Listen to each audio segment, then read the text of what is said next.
Now, we all have dated a cousin or two before in the past, right? Bombastic side eye.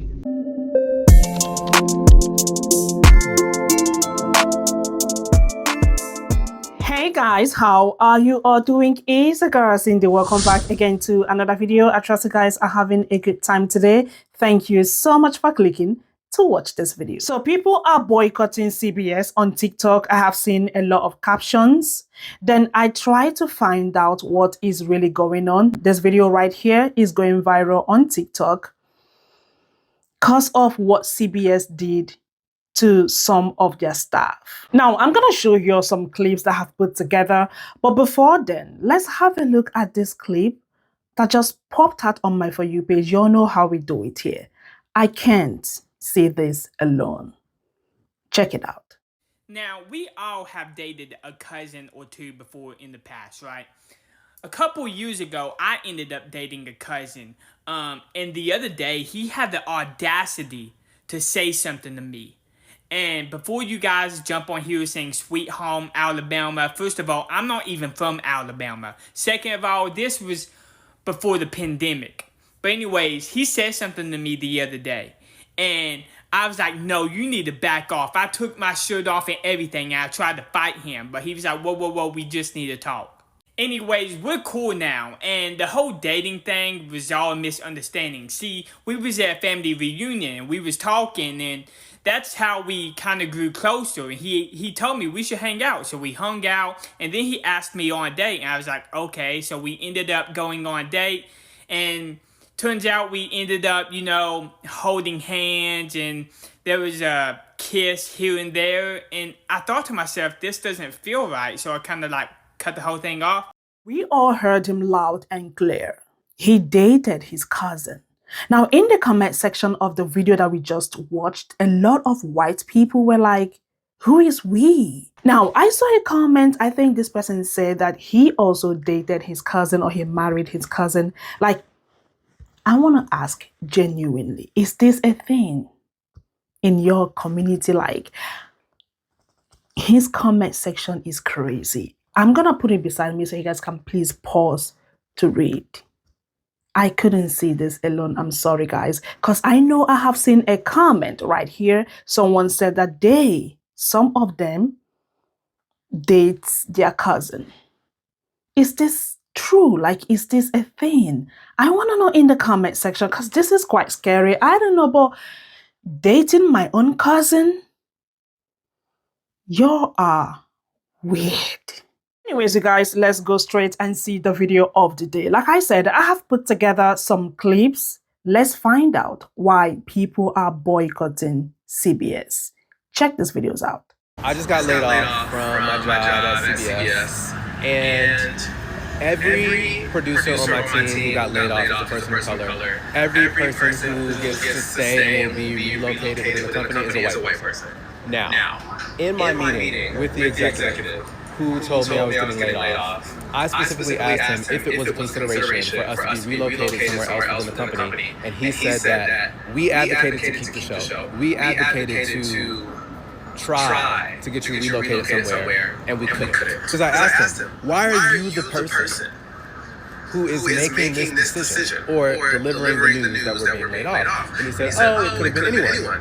Only to later find out, because it wasn't until I went downstairs thinking that me and all of my colleagues had been laid off, that I found out that it was only the people of color. So I went one by one to my white colleagues. Are you getting laid off? No. Are you getting laid off? No. Are you getting laid off? No. Are you getting laid off? No. So I went back up to his office and I told him, I think you lied to my face.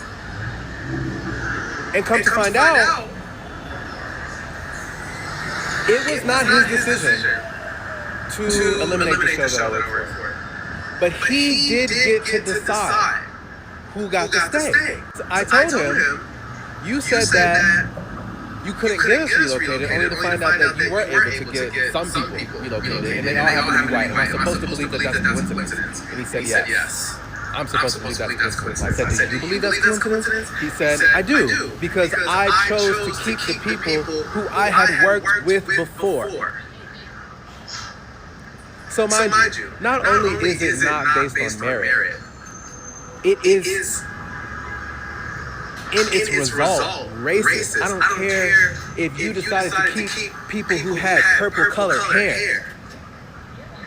You deciding to keep people who you had worked with before, which don't even know if that's true. If the outcome of that decision is racist, the action was racist, that shit is fucked. So I read some comments, from his comment section. I'll try and put some beside me. You can pause to read. Now, some people in the comments are saying that they are not surprised because CBS is now owned by a major MAGA Trump supporter. Yeah, this is what they are saying. They are not surprised that they laid off Black people and they left white people. And some people in the comments are saying that it has nothing to do with racism. And I want to know in the comment section if this is good. You see, this is why I love the internet, because sometimes I try to ask myself this question. Like, when there was no internet, like we were solely relying on the media owned by the government, right? I mean, they only show us what they want us to see, what they want us to know, they tell us. But now that we have internet, people can literally record, and bring out proofs, evidence and all of that. Yeah. This is not good. Now, I understand that companies do lay off, staff, but it has to be based on competence, on, those criterias. But if you are laying off your staff, some of your staff, because of the color of their skin, this is not good at all. And in most cases, those people that you are laying off based on their skin color, they are the pillar of your company. Because without them, your company might crumble. Because you employed these, like your favorite people, those people that, that look like you, just because of their skin color and not because they are qualified for this job. Yeah, I'll leave it at that. But anyways, let's see other videos. I guess it's time to boycott CBS News and anything CBS now. I don't know if you have seen the TikTok with the gentleman, I think his name is Trey Sherman, and he recently got laid off by CBS. Everybody that got laid off was a person of color. The Caucasian people that worked at the company were relocated to a different role or different position, whatever. But he stated that every person of color got laid off. And when he found that out, he did his own kind of investigation and went and talked to people. And they told him it was just a coincidence. Now, I don't know why certain white folks think that we are unintelligent. I don't get, so many times it has been proven and seen the intelligence level that a lot of African Americans have. If you are a African American and you are in a role where you can hire and you have a person of color interviewing for that position, hire the person of color. We have to play on the same field that they're playing on. Hire the person of color. If they don't have the skill set, teach them the skill set. Hire the person of color. We are all fighting for our lives right now, and I will continue to say, you can lay off 1 million of us, you will still not get us in those fields. CBS just fired all the people of color within their department, especially if they were a DEI hire.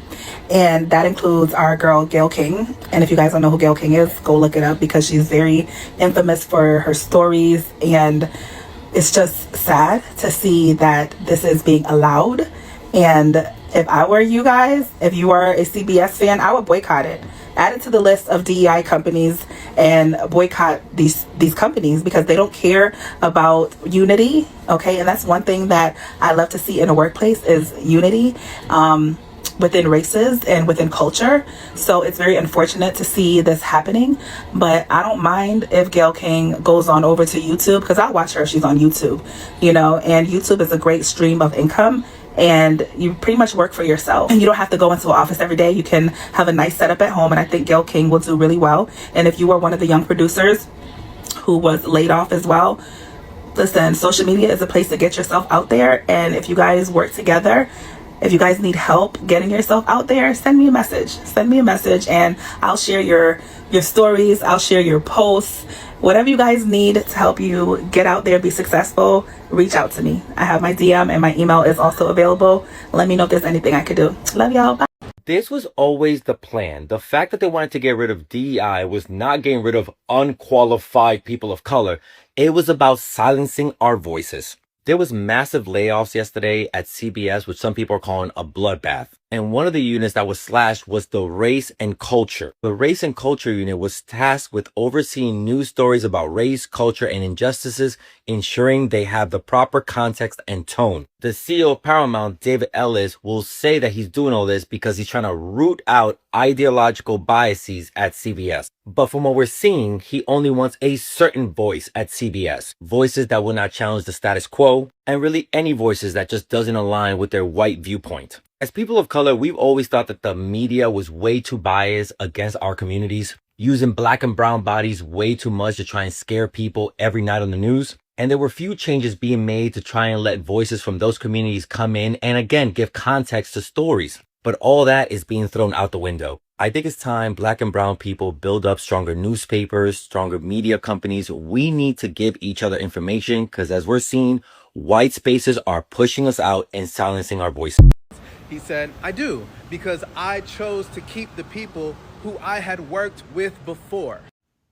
I chose to keep the people I've worked with before is such an intentional statement and clear example of how social capital works in the workplace and has worked against black and brown people since the beginning of time. Also, why didn't y'all tell me my hair was looking this crazy? I just woke up. Here we go. Now, if you're wondering what social capital is the value derived from your networks and the relationships within them, including the benefits from trust, norms, and mutual obligations. In simple terms, it's how wealthy your network is. Can somebody help you get a job? Can somebody help you take the next steps forward in your career and the work that you're doing to be able to help you level up, invest, make the connections that you need to for your career? That person at CBS who said, I hired the people that I've worked with, is exactly how social capitalism works against black and brown folks. Clearly, they had not built any good relationships, maybe, with their black and brown colleagues, and they decided to choose what was white and what was right to them. When we don't have access to this in workplaces, this is how we create a larger social capital gap and how that delays progress, movement forward for black and brown folks. And social capital is imperative for black and brown communities in terms of mentorship, in terms of job searching, as well as being able to suggest somebody for a job role, being able to build their network with higher level people that can help them reach their next goals. A lot of times, Jack and Tim, who've done basically nothing, somehow are in the C-suite 2 years out of college because their dad knew Joe, who ran X company, and so Jack and Tim get to go and be in there first. We're seeing this come as a huge rise, and I don't think it's going to stop anytime soon. It's very frustrating, but this is the time when it's really important to be able to go out and build your network so that the next thing that you are looking for can come from your network, whether it's a job recommendation, whether it's a training, mentorship, being able to get in the room with bigger name people. Building your network is so important. We Black and brown folks have experienced this gap in social capital moving forward. We're going to see way more blatant examples of this, and it's time for us to double down and really invest in each other so that we can continue to grow and develop without having to worry about the control and narrative when it comes to these institutions. Also, I didn't introduce myself at the beginning. My name is Shayna. I have gone from corporate to startups to career switching, and now I'm teaching professionals how to network to grow their net worth. I hope you stick around and enjoyed this video. So I took some screenshots of comments so you guys can see what other people said. You can please pause to read them if you want to. So in the comment section of the black man that was laid off by CBS, some people were advising him to take down the video and sue CBS. Because from what he said, he did his, investigation by asking his other colleagues who are white. And they told him that no, they did not lay them off. So I don't know, because they are asking him to take the video down and, sue them. I want to know your take on this. Again, some people are saying that no, this is not all about racism. So what is it? You want to tell me that those black people that they laid off, they are not competent enough for the job? And I reckon that most of them, they've worked there for years. Like, make it make sense. Anyways, you guys, let me know what you all think in the comment section. And thank you all so much for watching. Don't forget to like this video, share, comment, and of course, come back for another one. I'm gonna see y'all in my next video. Y'all have a lovely day. Much love. Bye.